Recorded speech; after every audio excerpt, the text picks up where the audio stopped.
Selamat siang, Bapak Ibu, Saudara yang dikasihi Tuhan Yesus Kristus. Senang berjumpa kembali dengan Bapak Ibu, Saudara dalam renungan siang pada hari ini. Mari sebelum merenungkan firman Tuhan, kita bersama-sama berdoa. Tuhan yang bertata di dalam kerajaan sorga, Tuhan yang kami percaya di dalam nama Tuhan Yesus Kristus, kami mengucapkan syukur terima kasih atas setiap berkat kasih dan pertolongan Tuhan di dalam kehidupan kami. Dan pada siang hari ini ya Tuhan, sungguh kami bersama-sama merindukan akan firman Tuhan. Untuk itu ya Tuhan, berfirmanlah kepada kami, anugerahi kami dengan hikmat roh dengar-dengaran, sehingga kami boleh mengerti apa yang menjadi kehendak Tuhan di dalam kehidupan kami. Kami siap mendengarkan firman-Mu. Hanya di dalam nama Tuhan Yesus Kristus kami berdoa. Amin. Bapak Ibu, Saudara yang dikasihi Tuhan Yesus Kristus, firman Tuhan pada siang hari ini dari Mazmur 133 ayat 1, demikian bunyinya. Nyanyian ziarah Daud. Sungguh alangkah baiknya dan indahnya apabila saudara-saudara diam bersama dengan rukun. Demikianlah firman Tuhan, dan berbahagialah kita yang selalu mendengarkan firman Tuhan dan memeliharanya di dalam kehidupan kita sehari-hari. Tema renungan pada siang hari ini adalah double impact.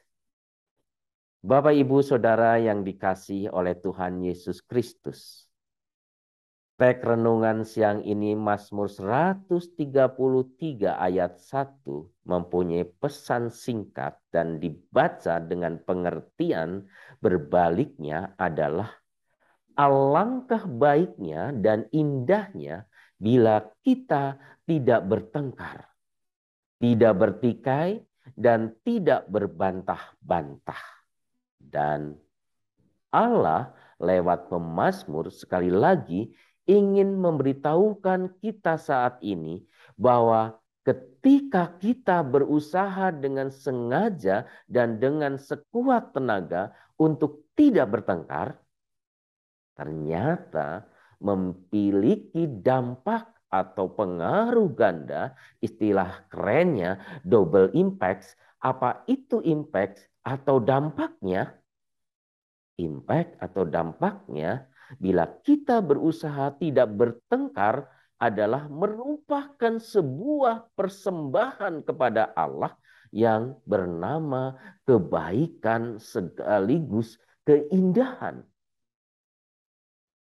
Bapak, Ibu, Saudara yang dikasihi Tuhan, pada konteks renungan hari ini, secara sederhana teks bacaan terselip pesan.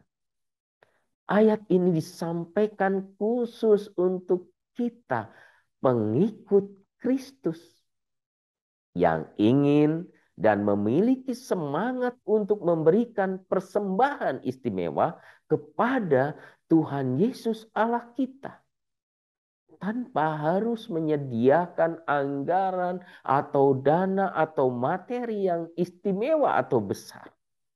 Cukup berusaha hidup rukun. Berusaha hidup rukun adalah persembahan istimewa untuk Tuhan Yesus. Sebab kesanalah Tuhan memerintahkan berkat kehidupan untuk selama-lamanya. Mazmur 130 ayat 3b. Saya yakin seyakinnya bahwa kita tahu dan paham, dan tidak sedikit dari kita selalu berusaha tidak bertengkar, berusaha hidup rukun, damai. Namun alih-alih berjuang tanpa sadar kita dan ada banyak pihak terpeleset dan jatuh dalam situasi pertengkaran. Pertanyaannya, mengapa situasi itu masih saja tak terhindarkan menghampiri kita? Bapak, Ibu, Saudara yang dikasihi Tuhan Yesus, sebuah pertengkaran menurut saya terjadi akibat minimal dua pihak atau lebih secara ekstrim. Sama-sama merasa baik, benar, sama-sama ingin diterima, diakui sebagai pemenang. Atau sama-sama tidak mau kalah, atau tidak ada salah satu atau lebih yang rela mengalah. Rela mengalah adalah rela berkorban, mengalahkan keinginan dirinya sendiri. Rela menderita sekaligus rela menjadi pihak yang dikalahkan. Inilah kunci sikap membangun hidup rukun atau meredam pertengkaran di dalam Tuhan Yesus.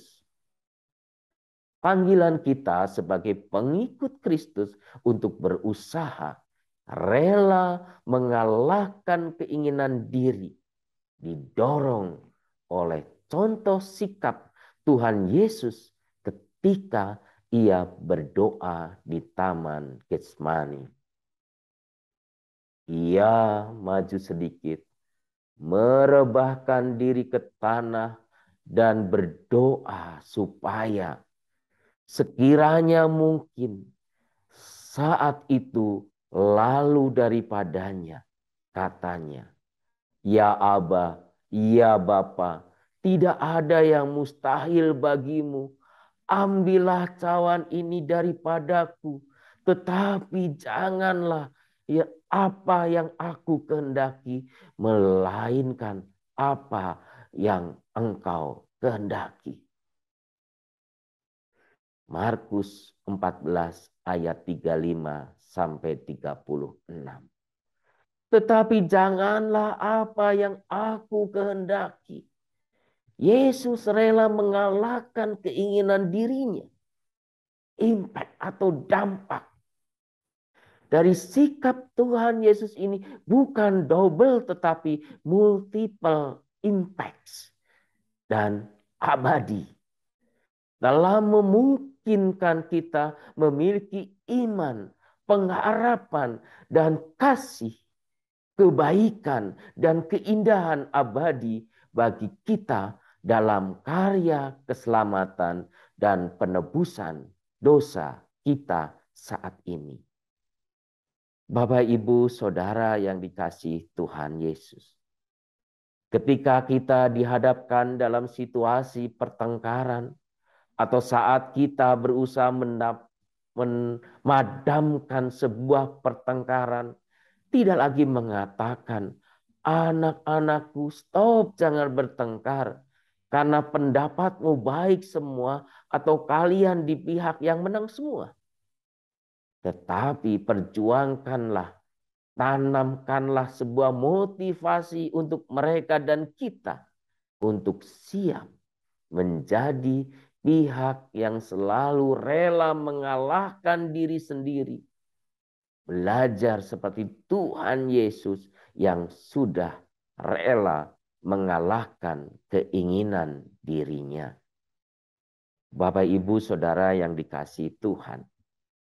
Hari ini kita belajar dan didorong kembali untuk memberi persembahan istimewa pada Tuhan Yesus lewat hidup rukun sebagai persembahan yang baik dan indah di hadapan Tuhan. Kita belajar dari sikap Tuhan Yesus tanpa henti. Belajarlah dari Kristus untuk tidak memikirkan diri sendiri. Hendaklah kamu masing-masing memiliki sikap yang sama seperti sikap yang ada pada Kristus Yesus. Filipi 2 ayat 5. Belajar apa? Ya, ada pada Kristus dalam kesehariannya. Matius 11 ayat 29. Dan belajarlah padaku, karena aku lemah lembut dan rendah hati, dan jiwamu akan mendapat ketenangan. Selalu berusaha, lemah lembut, dan rendah hati. Selamat menikmati ketenangan di dalam Tuhan Yesus. Amin. Tuhan Yesus memberkati kita semua.